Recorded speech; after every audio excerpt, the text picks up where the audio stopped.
Baby, we got a show today. The best football show. I'm Brian Baldinger, Baldy, NFL. Download the best football show wherever you get your apps. Free Odyssey app. Download it. Like it. Subscribe to it. Comment on it. Follow it. You won't be sorry you did. So here's the story. Micah Parsons is the story, period, in this National Football League with literally 6 days until the start of the NFL season. And the Cowboys open up the season in Philly. And they'll open up the season on September 4th, Thursday night at Lincoln Financial Field without their best player, Micah Parsons. And I'm partial because I think Micah is the best defensive player in this league and has been for 4 years. Since the day he stepped on the field in his first NFL game against Tampa and took down Tom Brady twice. Took the GOAT down twice, and the GOAT was seen talking to his offensive line on the sidelines going, do something for this guy. Well, a lot of teams try to do something to slow down, to stop the hungry lion. That is Micah Parsons. And the Cowboys had him. At age 26, Micah Parsons is the best defensive player in the league because he can do more and gain more attention than any other defensive player in this league. And that's not to slight TJ or Nick or Max or anybody else. He's just the single-handedly best player because of what he does. So let's get into it today. Because honestly, I don't know how Dallas did this. I don't know how they did it. How in the world do you have Micah Parsons on your team, in your locker room, knowing for the last 2 years he's probably going to end up being the highest paid defensive player in this league? You kind of knew it. He was first team All-Pro walking into the NFL. Like what he did his first 3 years, nobody's done. First 4 years, 12-plus sacks in each every year. Like all that stuff. Who cares about the sacks? It's about the pressures, changing the game, how teams have to game plan for this guy. Nobody's going to compare anybody in today's game to Lawrence Taylor. But he's the closest thing to Lawrence Taylor there is because I played against Lawrence Taylor. And I remember when LT was with the Giants and I was with the Cowboys or the Colts or the Eagles. Our whole game plan was geared towards stopping LT before he stopped us and changed the game. So there I said it. I was a teammate of Reggie White's in 1992. We were the best defense in football in 1992. We went to New Orleans. Reggie took the game over in the second half. We beat the Saints. We ended up losing the Cowboys in the divisional round. Cowboys ended up winning the Super Bowl this year. No disgrace in that. But Reggie was the best player on either team in any game. And Reggie White was allowed to walk out of the Philadelphia Eagles via free agency, the first year of free agency in 1993, and went to the Green Bay Packers. And he changed the Packers forever. They won the Super Bowl 4 years later or 3 years later. Mike Holmgren. They went to New Orleans. They won the Super Bowl. Reggie made that happen. I don't know if Micah is going to help the Green Bay Packers win a Super Bowl or not. It's probably too early to tell. But here's what happens. It changes the balance of power in the whole NFC. The Cowboys, they had a down year last year. Micah got hurt. DeMarcus Overshown got hurt. Dak Prescott got hurt. I mean, their key players all got hurt last year. And they fell from winning 12 games a year for 3 years in a row, the only team to do that in the NFL, to winning 7 games last year. And for the first time, we weren't talking about the Cowboys in the postseason. The Dallas Cowboys have had 2 years to figure this out. In fact, Micah was public, very public, about saying to Jerry Jones, look, take care of Dak. Take care of CD Lamb. Don't worry about me. I'll get mine when the time is right. Like he took a backseat to all those guys. And you easily could have said, we got to extend Micah. After a second year, there's no question after a second year what he was and who he was when you're the first team All-Pro outside linebacker in this business. And you're 24 years old. At that point, you extend him. You just do. That's just the right thing to do. They didn't do it last year. They didn't do it this year. And now they traded him for 2 first-round. The compensation doesn't make any sense. 2 Green Bay Packer first-round picks in 26 and 27. I mean, if the Packers are a good team like they've been a good team, they're going to get a first-round pick in the 20s, maybe the 30s, and you're going to get Kenny Clark. I'm not here to tell you Kenny Clark is anything but a good, solid football player. That's what Kenny Clark is. Last year, Kenny Clark played the fewest snaps in any game that he started every game. Played 63% of the snaps. He had a sack.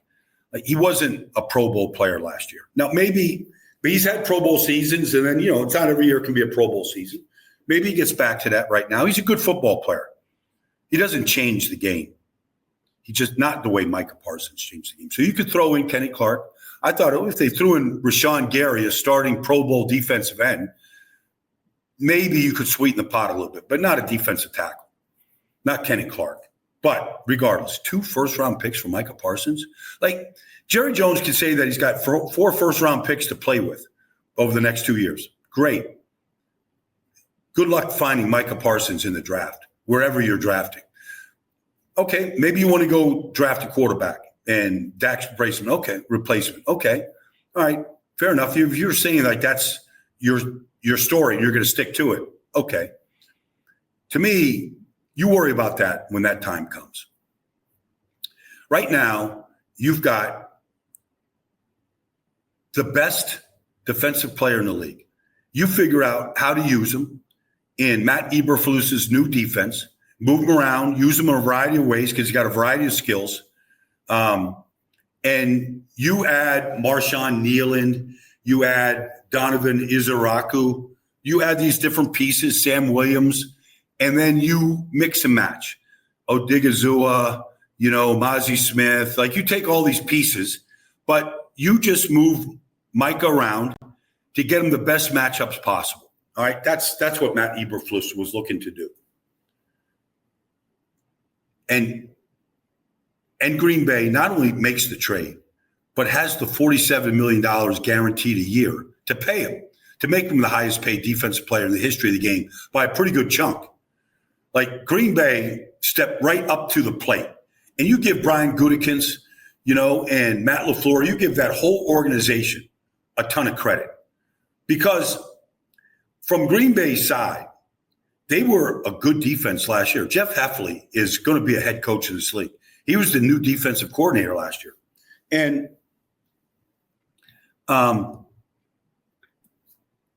they, in 1 year, they became a top 10 defense last year.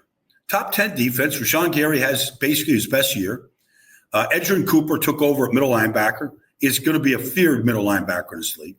Jeff Heffley said, we're going to be a 4-man pass rush front. We're going to press the outside receivers. We're going to rob the middle of the field. We'll go and sign Xavier McKinney from the Giants. He goes out and gets 8 interceptions. We're going to funnel everything to the middle of the field, and we're going to rob the middle of the field. And they did that. They did what he wanted to do. Now you add Micah Parsons to that mix, and you go, and you add what they've added offensively, Matthew Golden, offensive lineman. You bring Josh Jacobs back, a healthy Jordan Love, and you go compete for the NFC supremacy because that's what a player of Micah Parsons' ilk can do. It allows you to compete for supremacy in the NFC conference, not just the NFC North, the whole conference. So it's mind-blowing that this has happened. And it reminds me of a story that Jimmy Johnson told me one time. And it was right after Chip Kelly traded away Shady McCoy and Deshaun Jackson. And I saw Jimmy at a hotel in Los Angeles early in the morning. I was coming in, or I was leaving the hotel to go do NFL Network stuff at 5 in the morning. And Jimmy and Terry Bradshaw were taking planes back on a Monday morning. And Jimmy sees me and he corners me and he says, Baldy, what is Chip Kelly doing? I don't know. Nobody in Philadelphia really knows. He goes, let me tell you something about great players. He goes, great players win you football games. Star players win you football games. Sometimes you have to treat those guys a little bit different. Now, he mentioned Troy Aikman. I'm not here to bash Troy Aikman. I love Troy. But, Troy Aikman wasn't happy after he was the first pick of the NFL draft in 1989. He wasn't happy when they went and drafted Steve Walsh. And he wasn't happy at all that they went and spent their next first-round pick on Steve Walsh. But Jimmy Johnson had a plan for Steve. He was going to trade him and get a boatload for him because he coached him at Miami. He knew what he was. And so he had a plan. But it wasn't like he didn't have to go placate Troy when he's 23 years old and he's coming off a 1-15 season, and here they go spend the first-round pick on Steve Walsh. But I'll never forget that. Jimmy Johnson says you never trade your star players. You placate them. There's a double standard. You just do what you have to do. We saw what Bill Parcells did with LT. There's no way you're going to ship LT out. No matter what off-the-field issues he had, he was their best player. I played with Reggie White in 1992. He was the best player he wasn't the best defensive player in the league. This is not hyperbole. Reggie White was the best football player in the league, period. And he could take over any game like he did wild card weekend against New Orleans Saints in 1992 when he was throwing offensive tackles of the Saints off the screen and sacking, Bobby Hebert, whoever the quarterback was. So in Philadelphia, we let him walk via free agency, and he went to Green Bay, helped turn the entire franchise around. They won a Super Bowl 3 years later. Like Micah might do that. He's 26 years old. He's happy as hell to be out of Dallas. He's going to a winning franchise, a team that knows how to win. I mean, they've got Lombardi Avenue right there. It's Titletown, USA. That's all Michael wants to do is a chance to win a title. He's got a better chance to win it in Green Bay right now than he does in Dallas. But I honestly don't know, and I respect Jerry Jones as much as you can respect an owner in this league. I've known him since he came into this business. I respect Jerry, but this is a mistake. This is wrong. What message are you sending to Brian Schottenheimer, to Matt Eberflus, and to that locker room when you're saying we're going to ship out our best player? And then make it sound like, well, we got to be better against the run, and now we can build for the future. Well, Micah Parsons is the future. You hope you get enough chips in a draft and get lucky enough to draft Micah Parsons. It's like being lucky enough to draft, Patrick Mahomes when you got that chance, or to, Joe Burrow. Like every once in a while, you get a chance to draft a great, great generational player. And the Cowboys had him. And now they let him walk. And there's nobody that can fill his shoes. Nobody. There's no scheme. There's no player. They're not going to be nearly as good. You know that when Dan Quinn was the defensive coordinator in Dallas for Micah Parsons' first 3 years, you know that the Cowboys over those 3 years, the lifetime of those 3 years, they led the league in takeaways. And one of the reasons why Dak was as good as he was and the Cowboys scored as many points as they did, and the fact that they won 12 games 3 years in a row, was a direct product of taking the ball away, of leading the league in takeaways over a 3-year span. And one of the reasons why they did was because of Micah Parsons' presence on the field. The New York Giants, when Micah was in the lineup and started, never beat the Cowboys. They were 0-7. It didn't matter if Daniel Jones, who was the coach, who was the quarterback, who was the offensive line. They had no answer for Micah Parsons. 7-0 against the Giants. Well, the Giants might have a chance to beat the Cowboys now without Micah Parsons. And look, you imagine that Sunday night game at Lambeau when the Cowboys come to visit and Micah's playing on the other side. You imagine the audience for that game that night. It's going to, Sunday night football, Sunday night in America, right? NBC. It's going to be as big an audience as we've ever seen. It's Green Bay and Dallas, first of all. And all of those playoff games, going back to the Ice Bowl in 1967, playoff games, championship games. And now you have the Cowboys' best player playing for Green Bay. It's mind-blowing. If you're in Green Bay right now, you're thinking, we can win this. We can win it. They won 11 games last year. They were the number eight defensive football. They improved across the board in every category. And now you add Micah Parsons. Matt LaFleur, his message to the team is, we're in it to win it.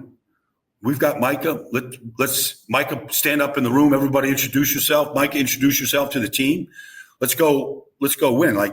This is going to be exciting. And in Dallas, I'll be announcing the game in 6 days in South Philly. Cowboys come to visit the Eagles.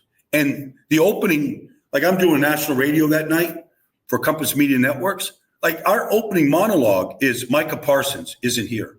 Like there wasn't one part of me when everybody across the country all summer long, wherever I went to 15 different training camps and Hall of Fame game and preseason scrimmages and all of that. Everywhere I went, hey, do you think Cowboys are going to sign Micah? I'm like, yeah, he'll be in the lineup. Like they'll get this deal done. Like they'll get it done. When I heard the news yesterday and it didn't get done, and then when I heard the compensation, I thought the Cowboys were crazy, just crazy. And honest to God, I still can't believe this happened. You just don't let great players walk. You build around those players. Let me tell you something. Like I played in this league for 12 years. Like I maximized my talent. I never changed the game ever. Like we never won in Indianapolis or Philly or Dallas because of me, but we won because of Randy White, Tony Dorsett. All right. We won because of Reggie White. Randall Cunningham, the star players win these games. And Micah is a star player who now plays in Titletown, USA, the Green Bay Packers. And that's my take on this blockbuster mega trade between the Cowboys and the Green Bay Packers. Thanks for joining me, everybody. Talk to you real soon.